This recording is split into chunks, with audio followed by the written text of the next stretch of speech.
Hi, welcome back to another episode of Nature Aquariums TV, where today we have a really super video. We have Jeff Miyake here, who's going to skate some nano tanks in front of a group of people here at the store. So I'm going to let Jeff take it away. Yeah, today we're going to scape 2 tanks, and we're going to use materials that we find in the store. We're going to select some of those materials, sight unseen, and see what we can make today. Awesome. Thank you so much, Jeff. And remember to like, share, and subscribe for more videos like this.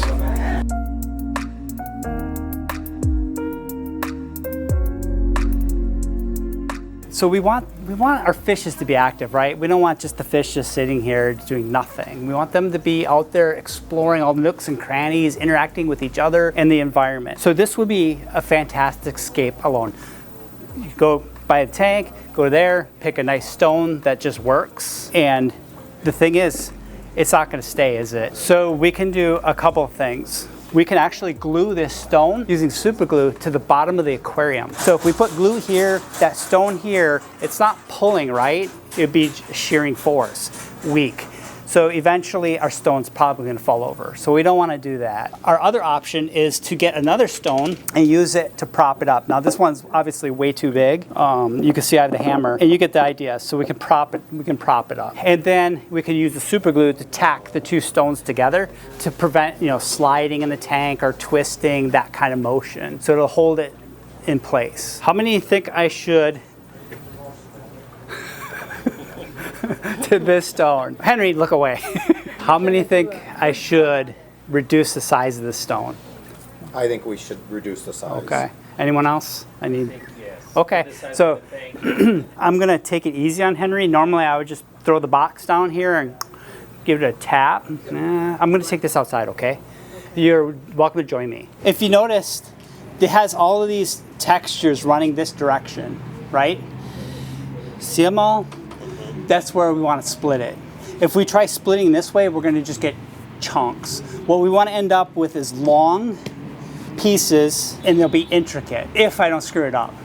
Every rock is different. I've done this probably over 100 times. Heck, probably over 1,000 times, and it's always, it's like Christmas, right? You're unwrapping your gift, you don't know what's in there. So we're gonna see, there's going to be loose clay, and there's gonna be also the stones in here. You can actually see some of this loose clay on the outside here, right here. Most of the pieces have fallen off this, but we're gonna see how this is a compressed clay.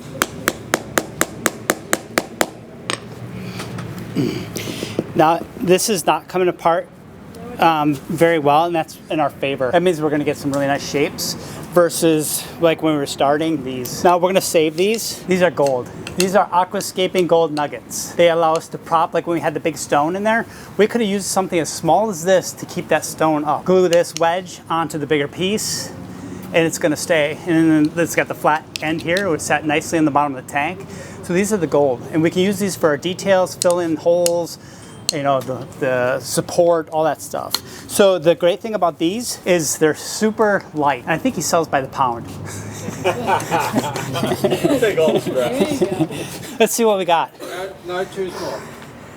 Oh yeah, nice thin points. Still look good. See all the clay in the inside? So this is what it's made out of. It's all this compressed clay. See all this? It's almost like dust. Yeah.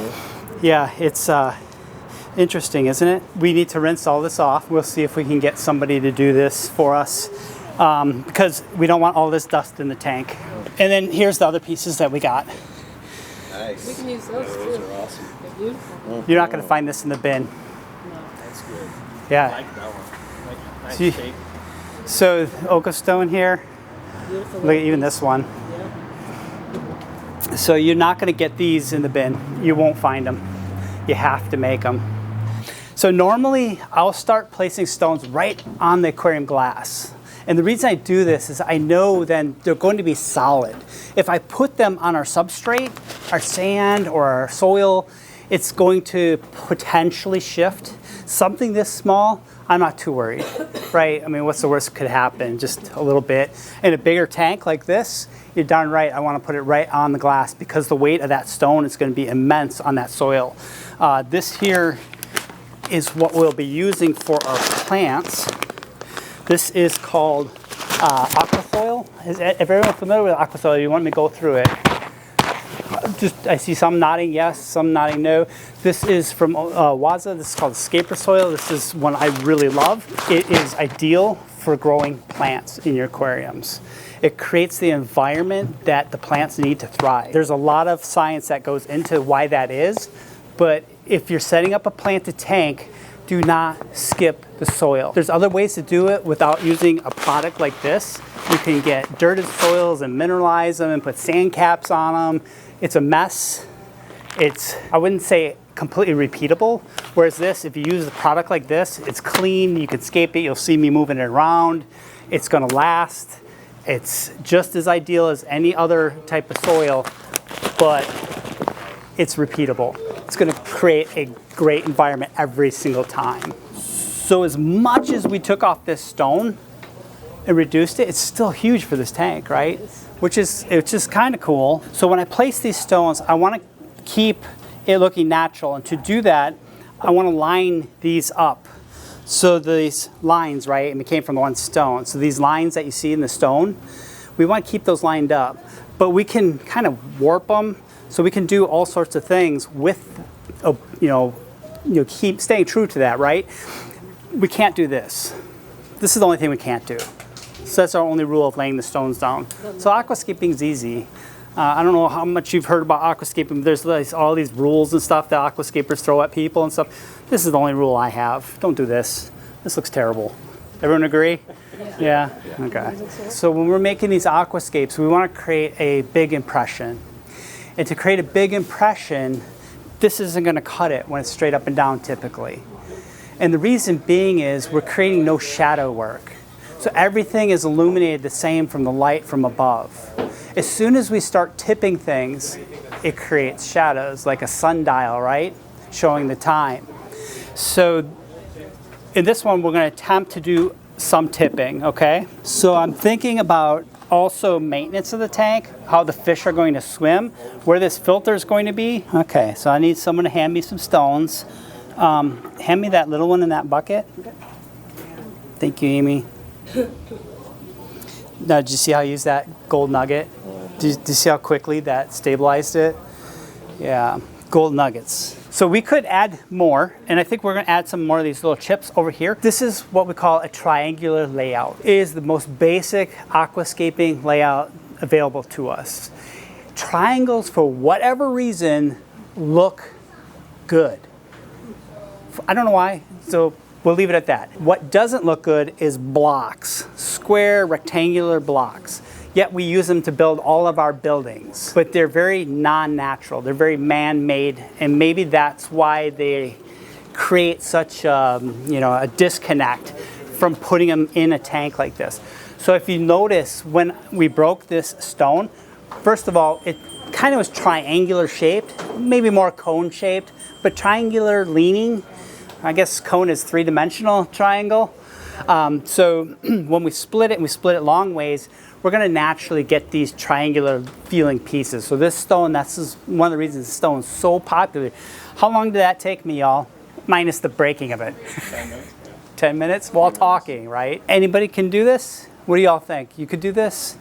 I'm not blowing any minds here today, am I? That it was that one big rock, and now it's that.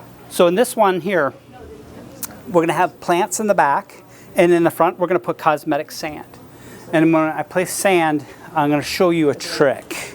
Because sand is one of those things where it can look really nice when it starts out, and after a month it doesn't look so great, and after 6 months it's like, this don't look good.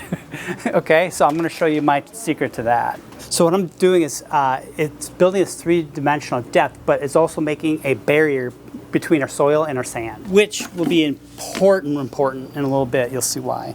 So I'm pouring in the soil and trying not to knock over the stone. So I used a half bag. Gives you a sense of how much you'll need of soil.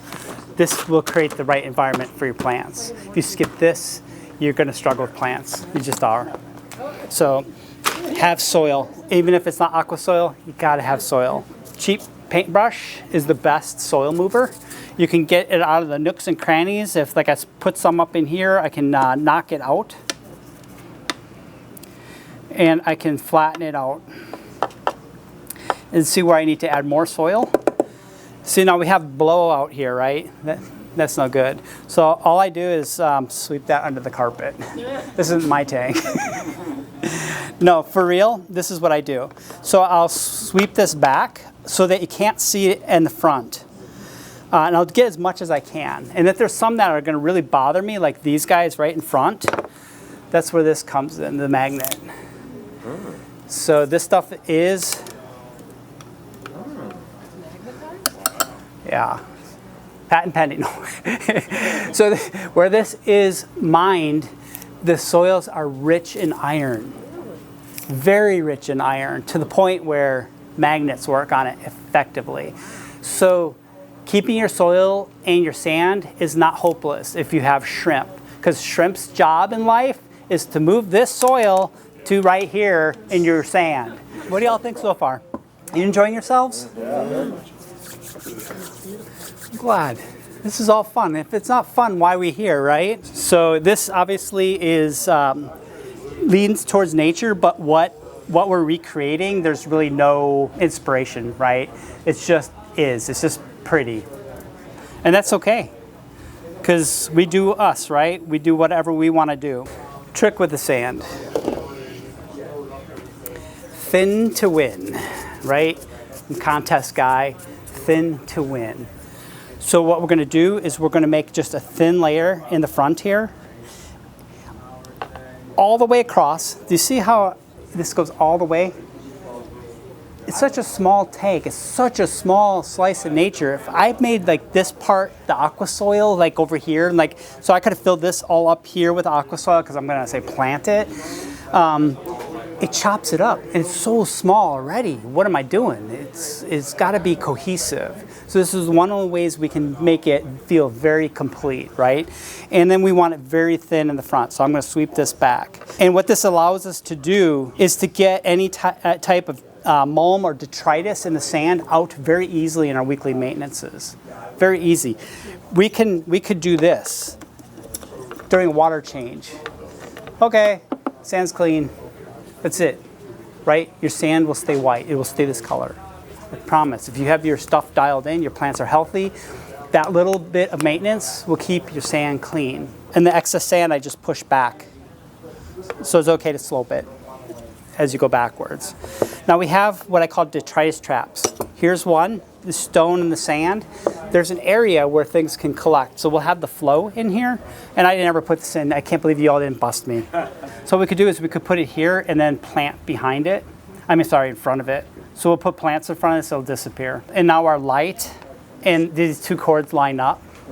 And we can Velcro them together and then send them into the light switch or whatever. So you all can have this in your own home. That's my mission, is to educate, inspire, and have fun. You know, this is a great hobby. Great to begin, very hard to master. Very hard to master, which means it's the best of both worlds. Anyone can start. Anyone can express their vision, right? And then they'll never get bored. You'll never get bored, because there's unlimited, infinite number of layouts that can be made. It's only fun and games, right? Is that in frame? What's the goal? There you go. We're gonna scape this tank up in the least amount of time. So we're gonna do 15 minutes tops, okay? We have here another UNS tank. This is a shallow, and it's square. So 10.4 by 10.4, and what is that tall? 9.84 inches. How tall is it? Cutting into my time here. 5 inches. 5 inches. This is a really small tank, right? We're gonna do pond style. We're gonna do like a little desktop pond. So something we could put our little shrimps in, or tiny little baddest fish, something really tiny, right? So we could do something like this. And then we could plant from here in under the water all the way out of the water like a house plant. This is probably just a touch larger than I would like, but we're gonna use it anyway. Then I selected these river stones. So we're going to be inspired by pond. So we can just picture, right, the edge of a pond. We've got these nice round stones. We could also do this. A little smaller, we could still plant it. Let's do that. Unlike the stone, it's too big, but unlike the stone where I heartlessly busted it apart, I don't have the heart to break this. So somebody needs to take this home and use it, yeah. So we're going to use these pieces, same concept. It's this really beautiful wood and it's flat, and it would make a really good planter for marginal plants. Those are plants that like to get their feet wet pretty readily. I'm sure you have them here by the tons. So there's a ton of plants that will just love this environment. Again, hardscape in first, then the substrate.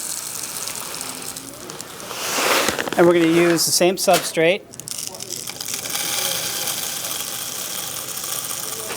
This is such a relaxing style, this pond style.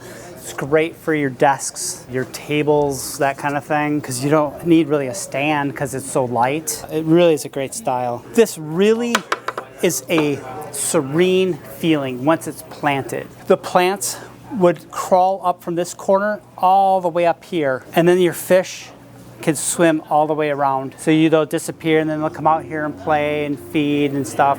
And tiny little fish or shrimp. Shrimp would be amazing in this tank too.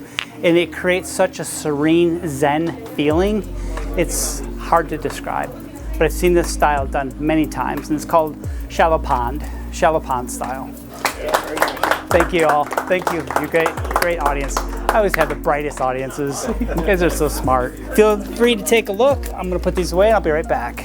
Man, this was an amazing experience. I can tell by the looks of faces of everyone, they were super happy, and I love your creations. Thank you so much. I am so honored to have you here and your talent, man. Anytime, Henry. Anytime. My house is your house.